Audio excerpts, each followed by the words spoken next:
Hello, welcome back. Today I'm going to be watching the video and reacting to how did the counties of England get their name. So I watched one of someone from Britain doing a video on the US states and kind of the names and a little bit of background. So I thought it'd be interesting to go to the counties of England and kind of get a probably way too quick background on the counties. I've probably only heard of very few of them, a handful of them, and this will kind of broaden kind of my knowledge on the counties there.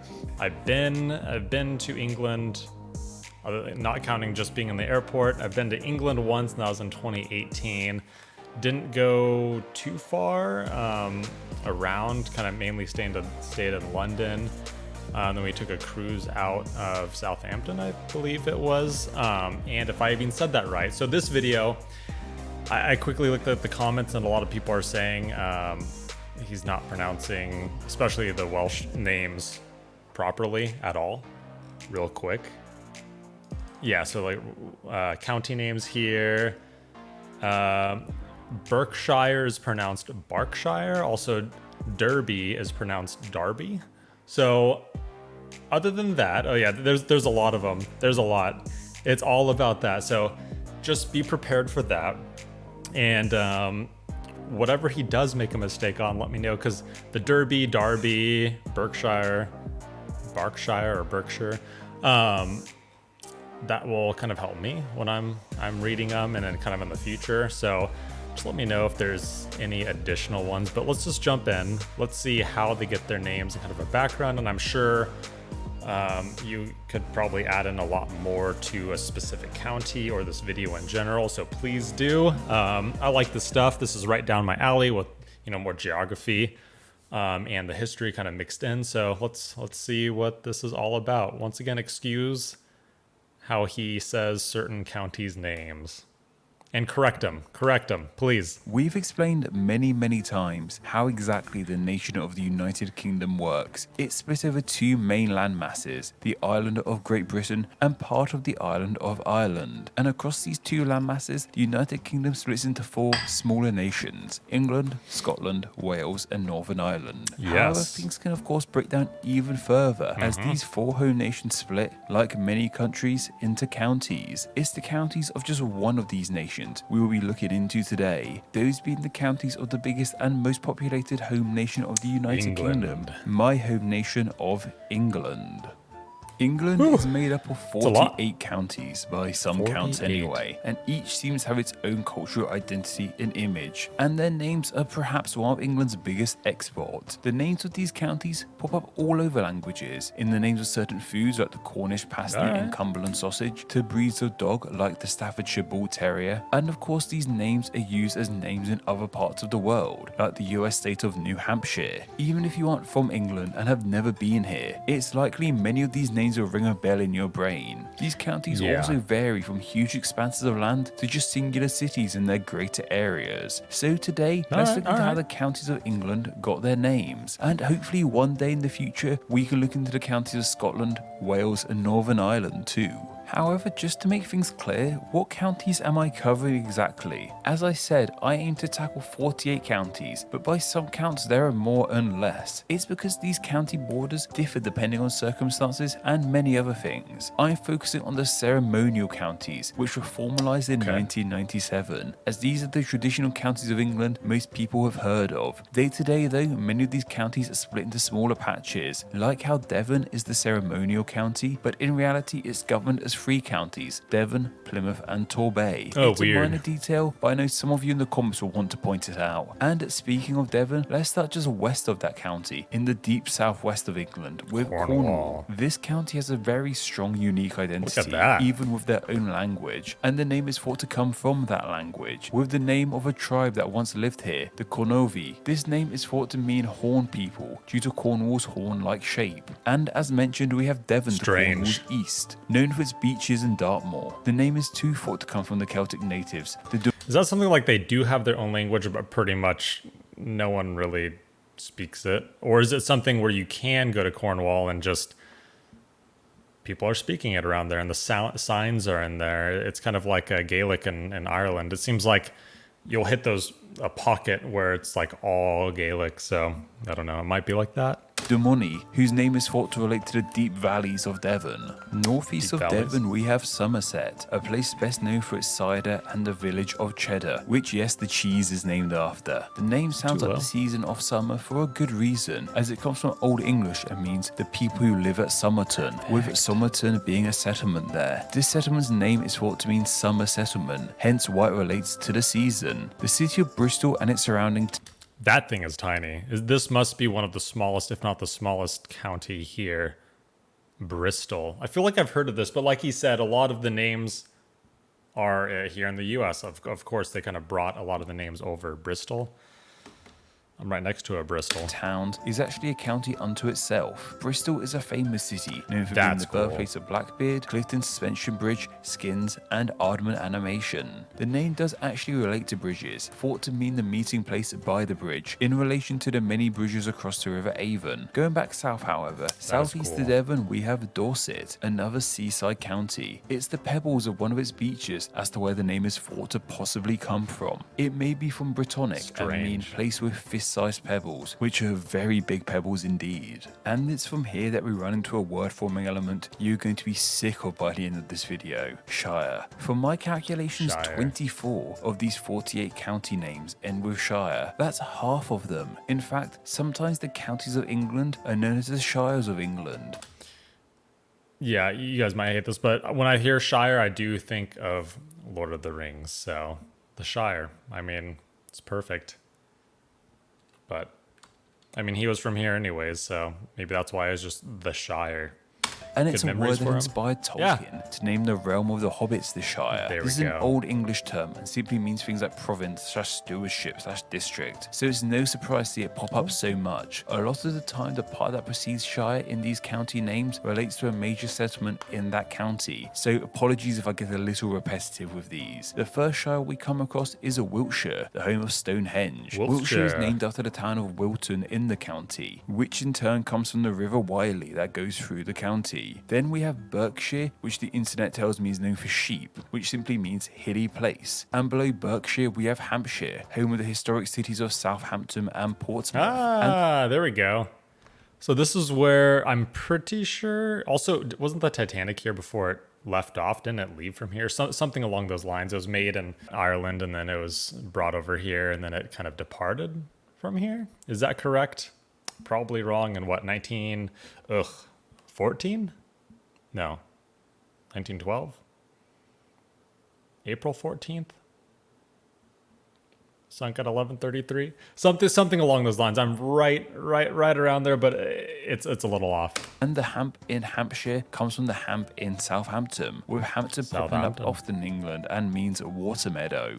Moving That away makes from sense. shires for a moment, we have the Isle of Wight, England's only entirely island-based county. There's a few ideas as to where this name comes from, but the most popular theory is that it relates to lifting/raising, as the island is raised out of the sea. And east of Hampshire and the Isle of Wight back onto the mainland, we have Sussex, which is actually split into the two counties of East and West Sussex. East Sussex is the famous city of Brighton, Sussex. and West Sussex has, Beautiful. well, me. This name relates to Britain's ancient residents of the Saxons, who came from northern Germany/Denmark. It simply means a land of the South Saxons. And there used to be a land of West Saxons too, with Wessex. And we still have a land of East Saxons, which we'll cover in a moment. And further southeast in England, we have Kent, famous for Dover and its white cliffs. That's cool. I've As seen this that is the part of a few England times in closest to Dover. Europe. It has a name of Roman/Greek roots, though it's thought to ultimately derive from an old British Celtic word, I love meaning that. coastal district, due to its location.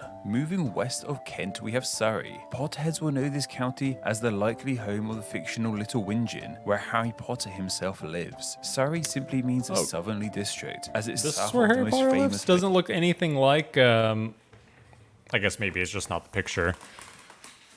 From the picture, it almost looks like he lived in London or something. Where I stayed, I was in like an Airbnb in London. It looked very similar to kind of Harry Potter. It was smaller, but it was like the same kind of like cookie cutter English houses, I guess. But this looks beautiful. Every county so far, and I'm glad they show like a picture from there too. because it just really shows you, especially because I've only been in London and went south a little bit, and that's pretty much all I saw. It shows like every single county. One looks a lot different from the other, which I'm kind of surprised about. And some have their own languages apparently, but they look so unique compared to the one they previously show. And maybe because they're not all inland yet, they're kind of going along the coast. But so far, that's what I've seen, and every place I've seen looks stunning. Very, very, very different from what I saw. But of course, it's like you're not going to come to New York here and expect everything to be like New York.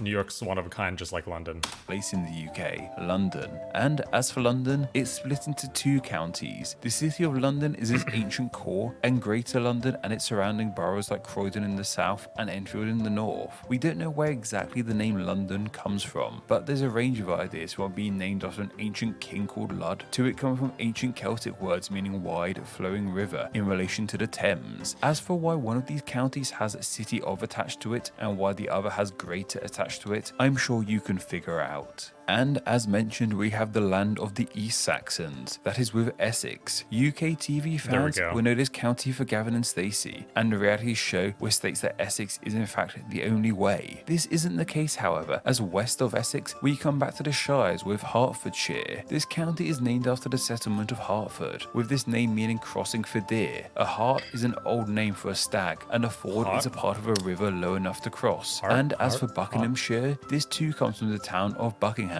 With this town's name we have Ham, like in Hampton meaning water meadow, and the former part is thought to come from an ancient landowner called Booker. And yes, it was the Duke of Buckingham who the Queen's primary dig was named in honour of. Oxfordshire, the county, is once again named after the city of Oxford, most known for its university, of course. And this is a pretty easy one to figure out, especially as we've already covered Hertford. If Hertford was a ford/crossing for hart/deer, then it should come as no surprise that Oxford is a ford/crossing for oxen. The Gloucester in Gloucestershire comes from a town yet again, and it's thought to mean bright place. Though what was so bright about it, I'm not too sure. But some think this bright relates to bright in the clever sense of the word, not in the well-lit sense. And just north of here on the Welsh border is Herefordshire, named after the town of Hereford. We have yet another crossing, but for Hera. A Hera is an old term for formation of soldiers, so the name means soldier crossing. We're still carrying on with shires, with Worcestershire, most famous for their sauce and its tricky pronunciation. Once again, it's named after a town, that being Worcester. Isn't this like a sauce as well? A food sauce?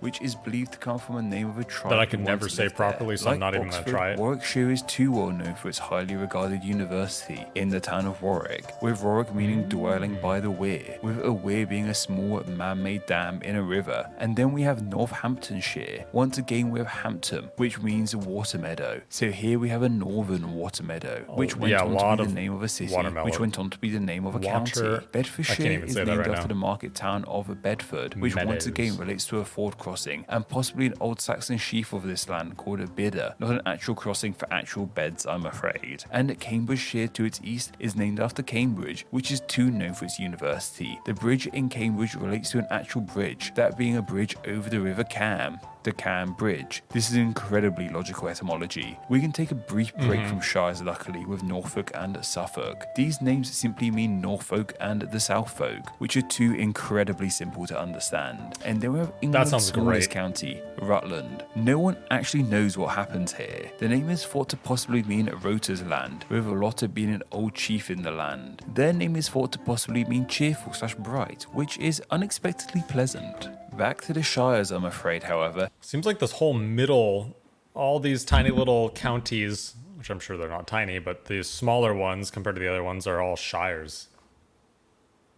And they're all in the middle, and they're all kind of tricky and weird to say for people outside of the UK, maybe. As west of Rutland is Leicestershire, home of the unexpected underdogs of the Premier League a few years back. The county is named after the city of Leicester. This is the first time we have spotted the Cester/Chester suffix. This means town, but specifically a Roman town. So the city's name is thought to mean a Roman town by the river Liger, which is thought to be a former name of the river Soar. Next up we have the dullest named county, the West Midlands, named so due to being the west of the Midlands. However, it's full of popular cities such as Birmingham, Coventry and Wolverhampton. And to the north of the West Midlands, we have Staffordshire, popular for their dog breed. Here we have yet another ford, with the former part of this name meaning riverbank/shore. As for Shropshire, this too is named after a settlement, though that settlement is now called Shrewsbury, with Shrewsbury thought to mean the fortified place in the scrub. Cheshire is named after the city of Chester, which as we mentioned simply means a Roman town. Why Lewis Carroll named his book's cat after this county, however, I am not too sure. Derbyshire is named after the place of Derby, which comes from Old English and means a deer village. Robin Hood's Nottinghamshire is named after the city of Nottingham, which means homestead of Snot people, with Snot being a former chief here. Not the most pleasant name, I'm sure we can all agree. And Lincolnshire is named after the city of Lincoln, which is a Latin name coming from a word meaning pool/lake. Apologies for whizzing through all these shires just then, they're just starting to make my head spin.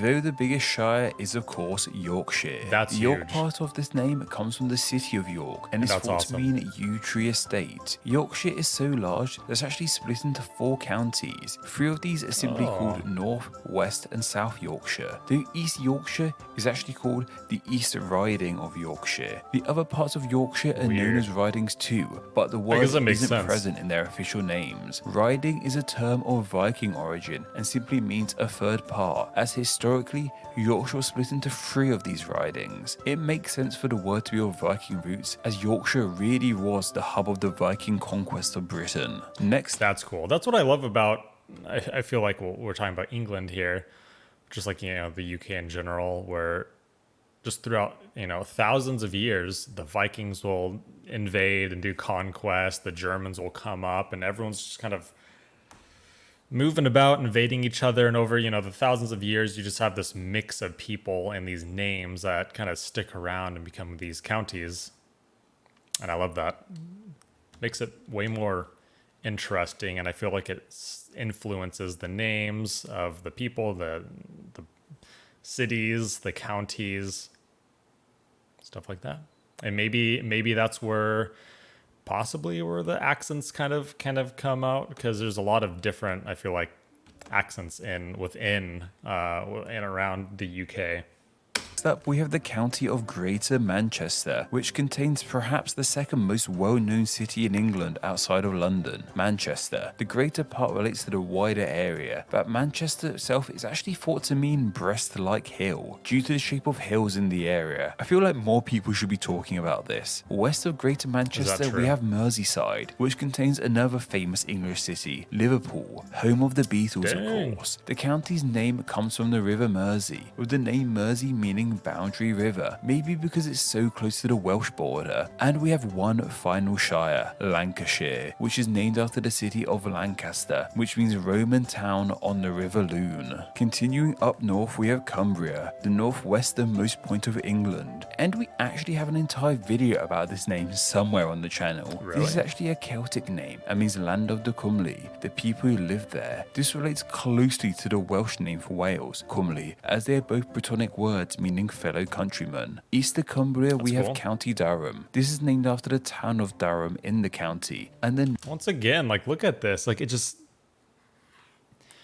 people look at England or any country and just what you see on TV or in magazines, whatever, that's what you think of the whole country as being like, whereas it's so vastly different everywhere.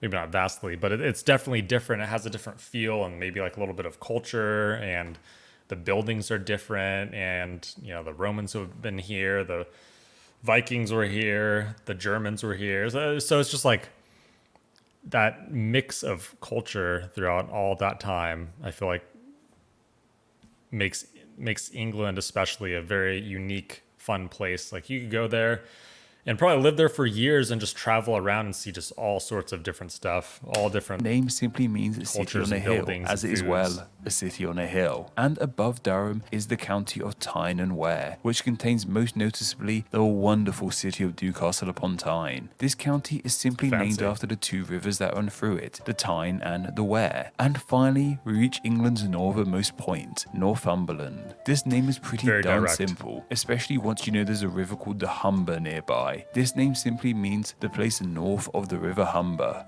And there you have it, from Cornwall and its Horn people, Manchester and its not safe for work hills, and the many, many shires. This has been a journey across my home nation of England and how its counties got their names. Yeah. Thank you to all my patrons who support Name Explain on a monthly basis.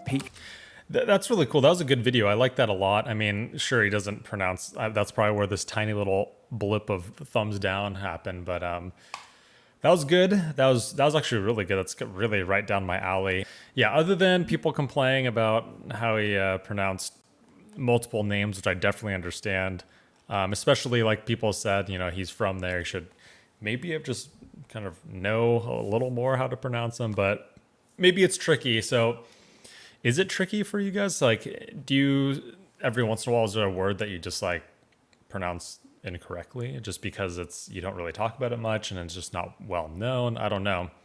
I would assume people would generally know.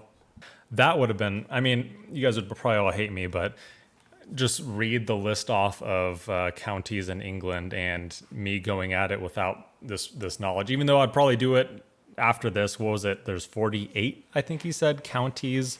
I should just go through a list and embarrass myself and try to go through all of these. I wonder what percent I would get correct. Hopefully most of them, but I'm sure not all of them.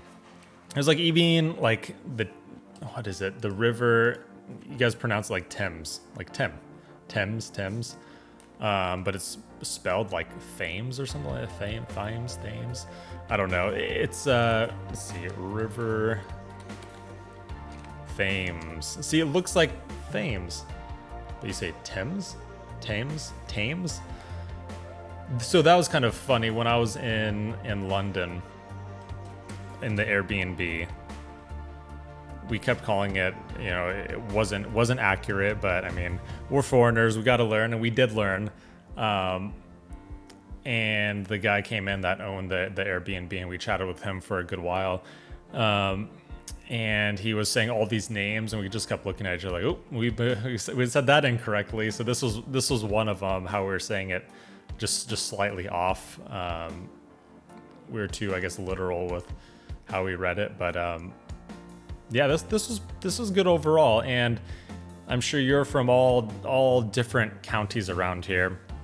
So let me know if there's like any interesting facts or like I've heard of a lot of places, like maybe a lot of the places in the middle I'm not too familiar with, but a lot of like the coastal counties will have some city or called the university or something like that I've heard of, some spot where the Beatles were, you know, stuff like that, where I've actually heard of, I've seen. I've pretty much never been because I've only been to like, I guess 2 or 3 of these counties. But yeah, definitely let me know what he pronounced it correctly, and if there's anything more you could add, because I love this stuff. I want to do more and see if there's other things from like if they've done maybe, you know, Scotland or Ireland, something like that with the counties. So until next time, add anything you can, and thanks for watching. We'll dive into more. Have a good day.